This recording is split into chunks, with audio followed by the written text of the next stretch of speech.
centimetres across the whole at the end of the barrel. So the 105 gun is called. Very good anti-tank gun. We fitted it into our Centurion tank. Lots of other companies bought it. Very effective tank gun. Oh, so much up for that. These two particular leopards that are driving around, if you look closely, you might be able to see there's a maple leaf on the turret. And that's because these two leopards served with the Canadian Army. And they were taken out of service because the Canadians, like a lot of countries, wondered if keeping tanks in their inventory was worth it some years ago. They then went to Afghanistan, realised how useful tanks were, and actually put them back in service. Luckily, we'd already asked for a couple of leopards and they gave them to us, so they haven't asked for them back. Hey! It's all right, Brad. It's all right. Don't be silly. It was loud, yeah. Scared him to death.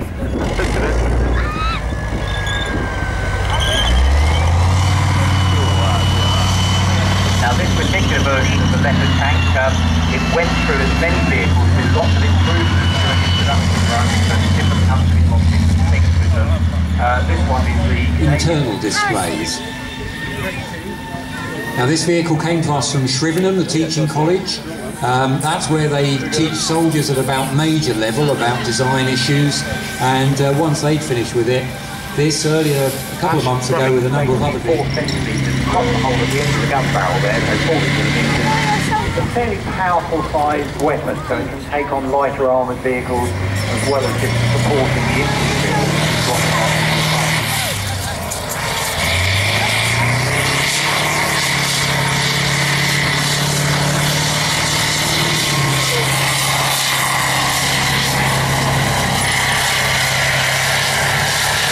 Driving the vehicle today from APGU is Corporal Mundy, who's one of the mechanics that's actually employed up at APGU.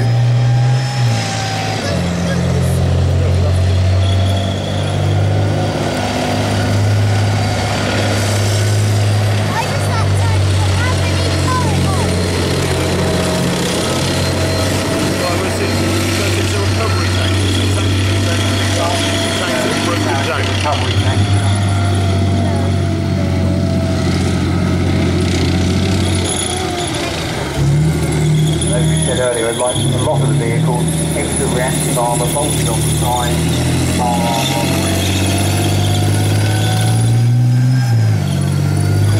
CVRT, the Army Loves Abbreviation, CVRT, Combat Vehicle Reconnaissance Track.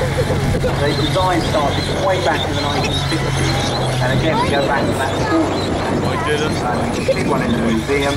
We're not actually running vehicles today, but that was almost like the parent vehicle with a turret on. This is the same hull, originally the same engine, the same turret, but a different gun. They put a 30mm Raven cannon on this, and called it the Scimitar, as opposed to having the 76mm gun, and then it was a Scorpion. But they started its life in army service in the early 1970s, and it's still going in army service to this day. But it's gone through an awful lot of...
the circuit that the tank is doing now, what's he actually doing? He's going to get getting out the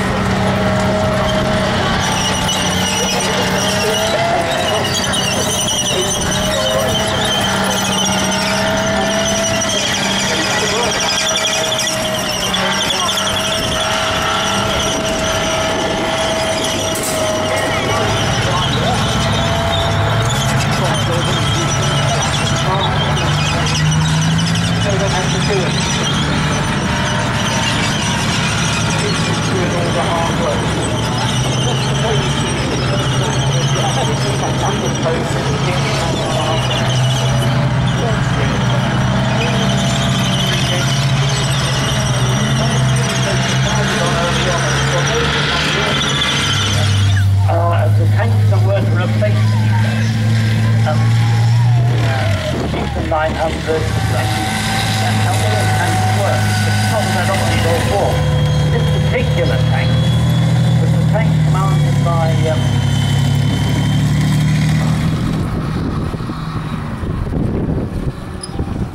armed with a 40mm high velocity gun.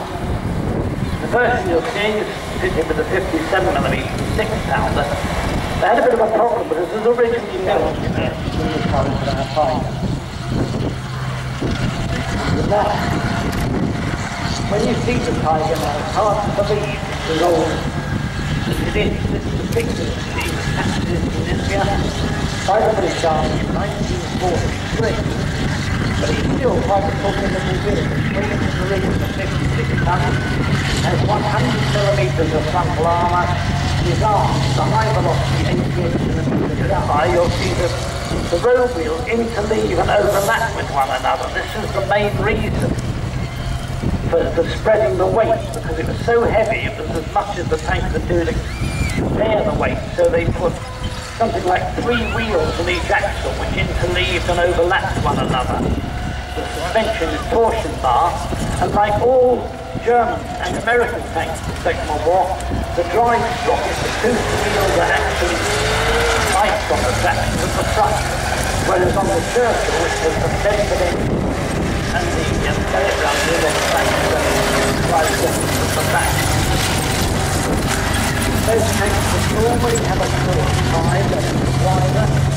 The tanks that were hiding in the front that were in the Churchill, the driver and the co-driver, and in the turret you've got 3 tanks. You've got a commander, head sticking out the command controller, a gunner sitting down. That we haven't, they had our very latest tank for the Union, and they're sticking up things to absorb a lot of tunnels.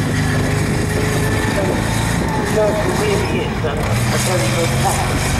It later developed into Mark 7, and we have one of those in the museum geared up to tow a flamethrower sailor. They use it all to do. We've also got in the museum at Churchill Avery, Army Vehicle Royal Engineers, which has the famous SRs, a demolition gun which fired the flying. And you can watch virtually the whole history of Churchill development through those.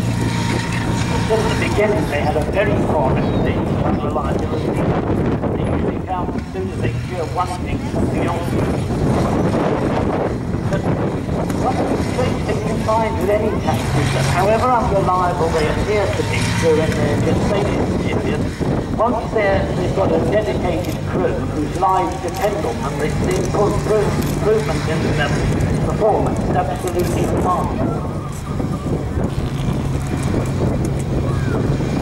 Some of the markings on the tank, you can't see them all, but the red, white, red device on the front there, that was the Allied record.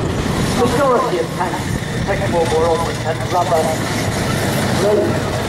The Churchill is surprisingly quiet. It hasn't got metal roads, flat, running on metal tracks.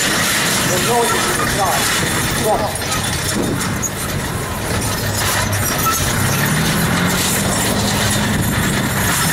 The other thing I noticed on the top of the bit is that the grinding wood is not all that good.